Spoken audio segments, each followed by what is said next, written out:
काशीश्वरमधनं देव आलेला आहे. आणि इथं आल्यानंतर त्यांच्या संघ 36 कोट देव 56 कोट ऋषी त्यांच्या संघ आले. त्यांच्या संघ आल्यानंतर देवाला त्यांनी भोजन मागितलं.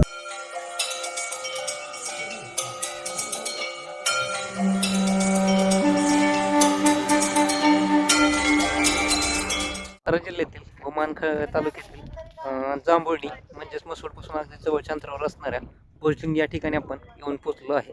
तर चला जाऊया. हे मंदिर जे आहे ते डोंगरावरती आहे. तर डोंगरावरती गेल्यानंतर चला दाखवतो पुढे कसं मंदिर आहे.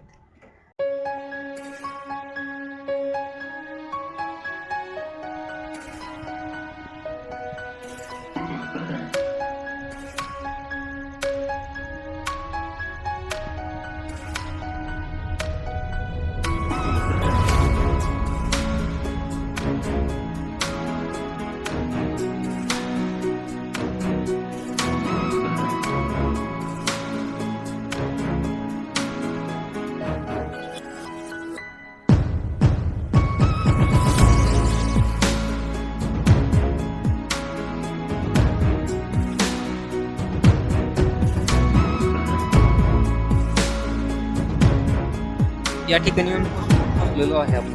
तर भोजलिंग मंदिर हे डोंगरावरती आहे. तर या ठिकाणी येऊन आपण पोचलो आहे. तर माझ्या पाठीमागे आपण बघू शकता या ठिकाणी एक नवीन बांधकाम चालू असलेलं मंदिर आपल्या पाठीमागं दिसत आहे. तर चला मंदिर पाहूया.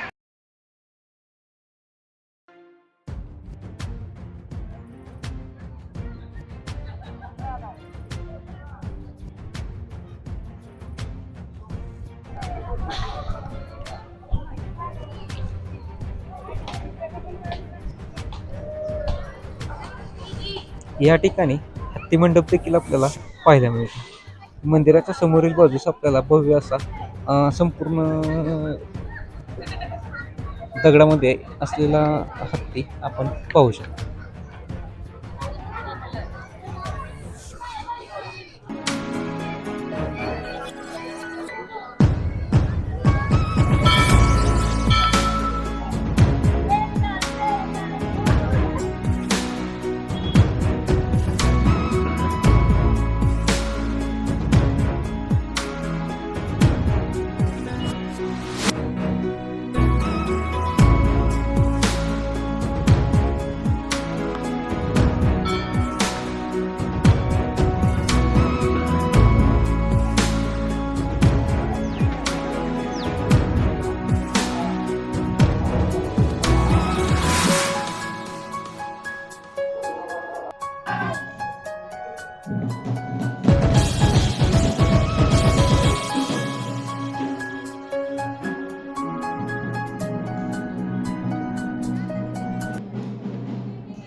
नमस्कार, मी कृष्ण सावंत एका नवीन व्हिडिओमध्ये स्वागत.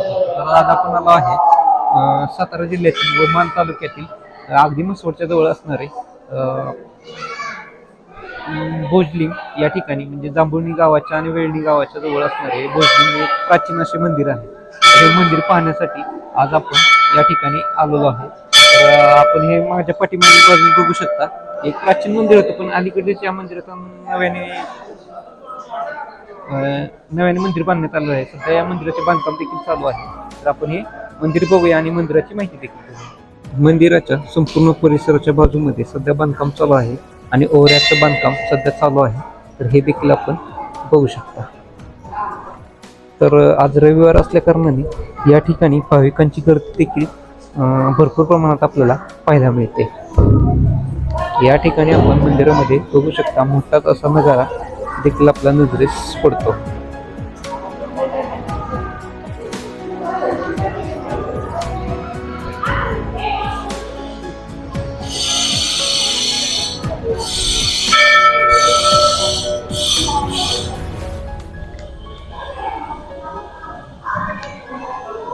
सध्या या मंदिराचे बांधकाम देखील अतिशय मोठ्या प्रमाणावरती चालू असलेले देखील आपल्याला पाहायला मिळते.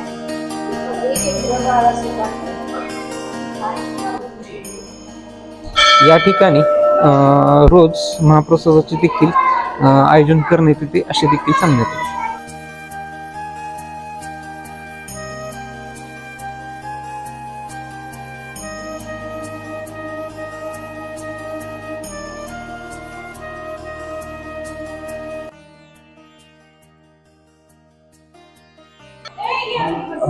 काशीश्वरमधनं देव आलेला आहे आणि इथं आल्यानंतर त्यांच्या संघ 36 कोट देव 56 कोट ऋषी ते त्यांच्या संघ आले.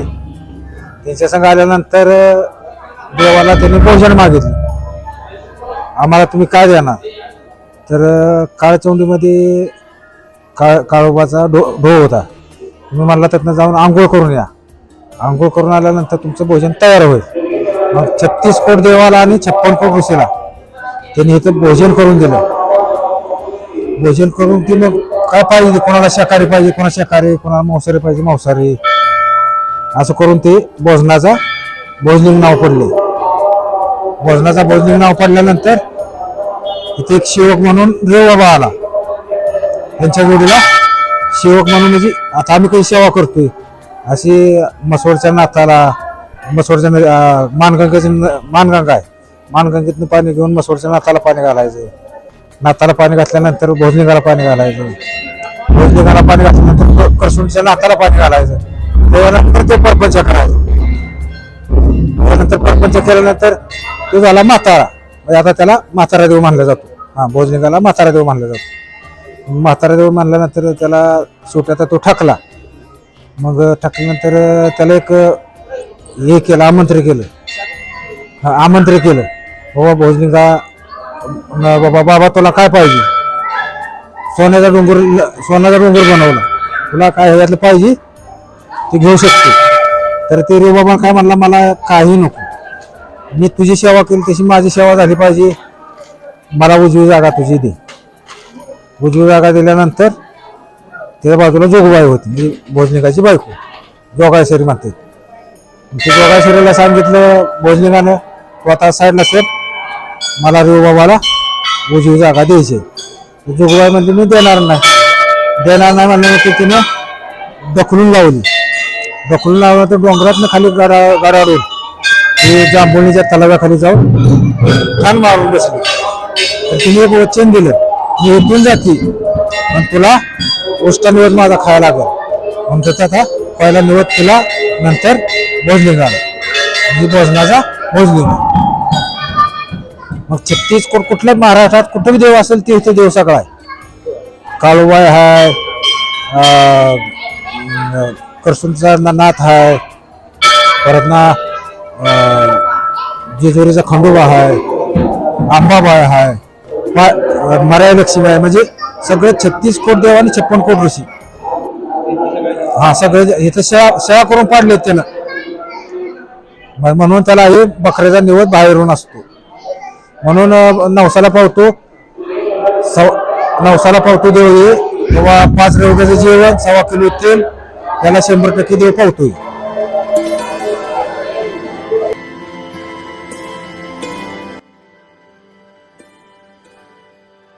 त्यांची दोन्ही प्राचीन दोन्ही आहे, तर ही दोन्ही कधीही विजून दिली जातात. तर या ठिकाणचे आपण दोन्ही पण पाहू शकता. या ठिकाणी हनुमंतरायाचे दर्शन देखील घेऊ शकता. अनेक लोकांनी नवसापोटी देवांना वाहिलेले घोडे देखील आपण पाहू शकता. अनेक विविध गोष्टी या ठिकाणी आहेत.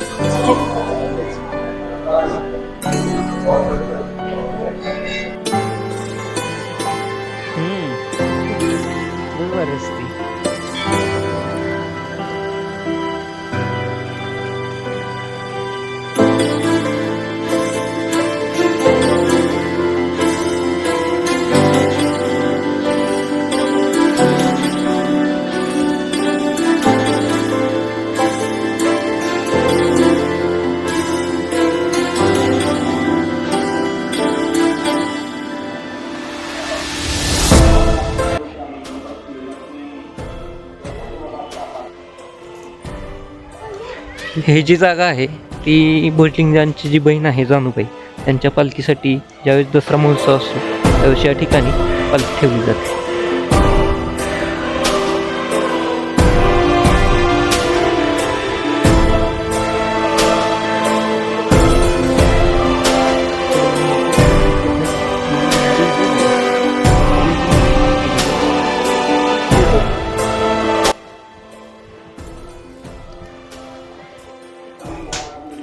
या ठिकाणी कोणती तरी समाधी आहे, त्या समाधीबद्दल आपल्याला फारशी माहिती नाही आहे. त्यानंतर पुढे गेल्यानंतर आपल्याला चला पुढे जाऊ.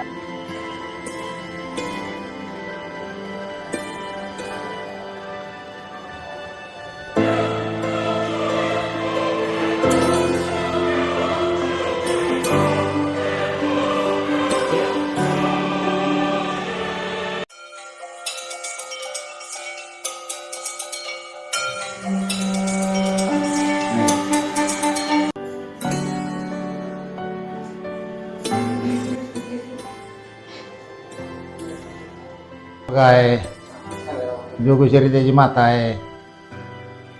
भक्ताचं काय सवाल असतील तेही सोडवतोय मोठ्या बाबाच्या हुकमावरून. नाही अजून काय आता दुसरं काय नवसाचं तिकडं असतं पुढं मंदिरात. फक्त काय भक्तांचे जे प्रश्न असतात ना त्याच्यावर सांगतो तो बा असं आहे तसं आहे व घरचं आहे किंवा बाहेरचं आहे काय वहितलं आहे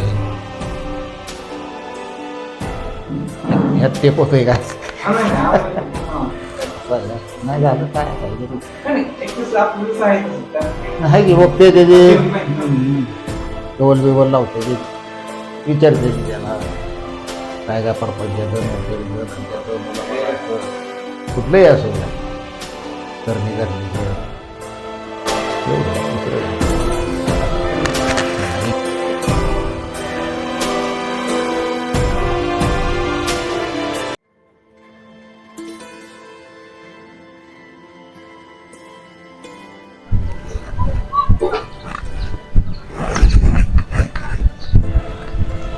मंदिराच्या मागच्या बाजूची ही बाजू आहे.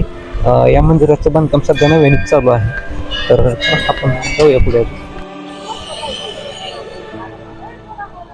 या ठिकाणी आपण सिद्धनाथाचा आपण पाहू शकतो.